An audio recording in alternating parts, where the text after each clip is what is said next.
நாங்க ஒரு உண்மையை சொல்றோம். ஆனா வெளியில யார்கிட்டயும் சொல்லிடாதீங்க மேடம். சொல்ல மாட்டேன். சொல்லுங்க மேடம். அன்னைக்கு என்ன நடந்துச்சுன்னா, என்னடா இப்படி ஆயிடுச்சேடா. டேய், நம்ம வர்றதுக்கு முன்னாடியே யாரோ சுடர் கதையை முடிச்சிருக்காங்கடா.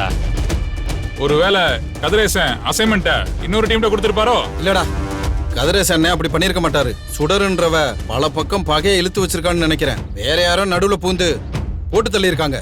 இப்ப என்ன மச்சான் பண்றது? அட்வான்ஸ் நம்ம வாங்கிட்டோம்ல மச்சான். கதிரேசன்ட்ட மீதி பணத்தை வாங்கி ஒரு இடத்த முடிச்சிடணும்னு நினைச்ச மச்சான். இப்படி புஷ்னு போயிடுச்சே மச்சான். ஏய், ஆளாளுக்கு பேசிக்கிட்டு இருக்காதீங்கடா. நான் சொல்றத கேளுங்க. இங்க நடந்தது யாருக்கும் தெரியாது. எப்படி அந்த சுடர் மர்டர் ஆன விஷயம் இன்னும் கொஞ்சம் நேரத்துல நியூஸுக்கு போயிடும். அதனால கதிரேசன் அண்ணங்கிட்ட நாம தான் கொலை பண்ணிட்டோம்னு சொல்லிடலாம். அவரு அதை நம்புவாரு. நாம பணத்தை வாங்கிட்டு எஸ்கேப் ஆயிடலாம்டா. மச்சான், அவருக்கு உண்மை தெரிஞ்சிச்சுன்னா பெரிய பிரச்சனை ஆயிடும். அந்த ஆளு ஆர்பர் கதிரேசன் தெரியும்ல? ஏய், அவர் ஆர்பர் கதிரேசனா, நான் ராயபுரம் வாசு. என்னாலே எந்த லெவலுக்கும் போக முடியும். நான் சொல்ற மாதிரி செய்வோம். இந்த கொலைய நாம தான் செஞ்சோம். சரியா? ஓகே மச்சான். இதான் மேடம் நடந்துச்சு. மேடம், அட்வான்ஸ் வாங்கிட்டோம் மேடம். நாங்க கொலை பண்ணலன்னு சொன்னா மிச்ச பணம் எங்களுக்கு கிடைக்காது மேடம். ஆமா மேடம். அதனால நாங்க தான் கொலை பண்ணோம்னு கதிரேசன் கிட்ட போய் சொல்லிட்டோம் மேடம். அவரும் அதை நம்பிட்டாரு மேடம். ஏய், உண்மையதான் சொல்றீங்களா? உண்மைதான் மேடம். சத்தியமா நாங்க சொல்றது உண்மைதான் மேடம்.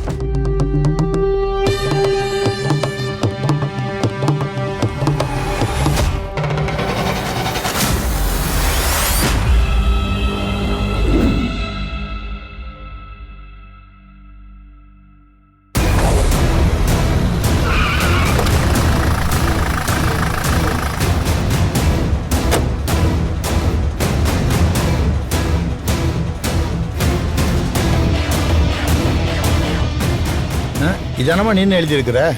மிஸ்டர் கதிரேசன், வாங்க மேடம், வாங்க வாங்க. என்ன விஷயம் வந்திருக்குன்னு தெரியலையே. நான் என்ன விஷயமா வந்திருக்கேன்னு உங்களுக்கு தெரியாதா மிஸ்டர் கதிரேசன்?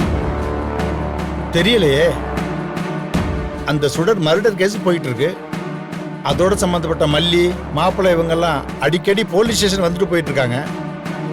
என் பேத்தியை கூட நீங்க என்கொயரின்னு கூட்டிட்டு போயிருக்கீங்க. இதெல்லாம் எனக்கு தெரியும். ஆனா நீங்க இங்க எதுக்கு வந்திருக்கீங்கன்னு எனக்கு தெரியல. இவ்ளோ க்ளோஸா இந்த கேஸ வாட்ச் பண்ணிட்டு இருக்கீங்க. ஆனா நான் ஏன் இங்க வந்திருக்கேன்னு மட்டும் உங்களுக்கு தெரியலையா? அந்த கேஸ் சம்பந்தமா என்கிட்டயும் கேட்கறதுக்கு உங்களுக்கு கேள்வி இருக்கலாம்.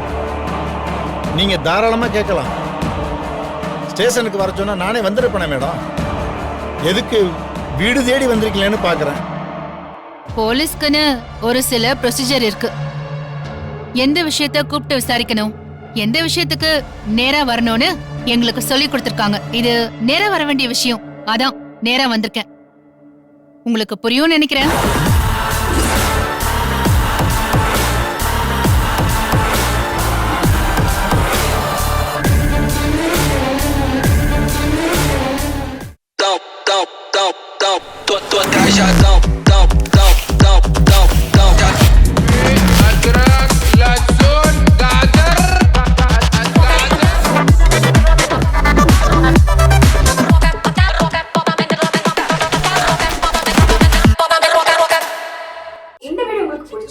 லைக் பண்ணுங்க, ஷேர் பண்ணுங்க, காமெண்ட் பண்ணுங்க.